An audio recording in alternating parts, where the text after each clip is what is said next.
Channel থেকে। তো এত বছর পর দাদা কাম ব্যাক, এত এনার্জেটিক একটা ওয়েতে আমরা আজকে এত সুন্দর মানে জিনিসটা দেখলাম। তো দাদা আপনার এই ঝড় যে মুভিটা নিয়ে আপনার কি মনে হয়? আমি প্রথমত তোমার প্রথম যে কথাটা বলেছো সেটা নিয়ে বলছি যে কাম ব্যাক। আমি কিন্তু এখানেই ছিলাম, হ্যাঁ, কিন্তু আমার অপরাধ ছিল যে আমি তার আগে অনেকগুলো গান করেছি, যেরকম কোকা বাবু, কোকা কোলা, প্যারে লাল, সোনি প্যার ইত্যাদি ইত্যাদি, লাভেরিয়া, 100% লাভ, এসব করেছি। তো সেই জন্য বোধহয় আমাকে এত বছর গান করতে বারণ করা হয়েছিল, মানে নাইনি। কিন্তু স্যার এত এত বছর আগে যে আমাদের একটা সুন্দর গান আপনার থেকে আমরা পেয়েছিলাম খোকা বাবুর যে গানটা, সে এত বছর পর যে এত সুন্দর আরেকটি গান আমরা পেলাম, আমি এটা অনেকদিন আগেই যেতে দিতে চাইতাম। ভীষণ ভালো লেগেছে। Thank you very much, thank you very much. সেটাই আমার উদ্দেশ্য। তো ভালো লেগেছে, ওই জন্যই আমি বানানো। আমি এরকম গানই বানাতে পারি যেটা মানুষের ভালো লাগার জন্য বানাই। আমি আমার জন্য তো গান বানাই না, শুধু মানুষের জন্য বানাই।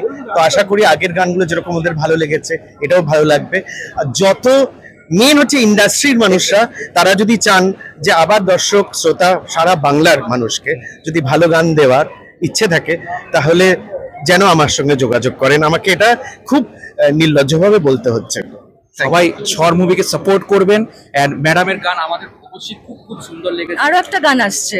হ্যাঁ, এটাও আমি বলতে চাই যে ম্যাডাম, মানে উর্ভি আমার ম্যাডাম, আপনাদেরও ম্যাডাম, উর্ভির এই নতুন ভাবে একটা আইটেম গানে ও প্রথমবার এরকম এত বড় একটা মেইন স্ট্রিম গানেতে ও করছে, আর সেটা আমার মনে হয় মানুষের ভীষণ মন জয় করবে গলাটা। আর আরেকটা এই ছবিতে ভীষণ ভালো একটা রোম্যান্টিক সং আছে যেটা কোনালের সঙ্গে, সেটাও Urvi has done justice as Mumbai playback singer. ওই রকম অত ভালো লেভেলে ও গেয়েছে কোনালের সঙ্গে পাল্লা দিয়ে। So I am very proud of the song and the singer. Thank you so much sir, thank you so much.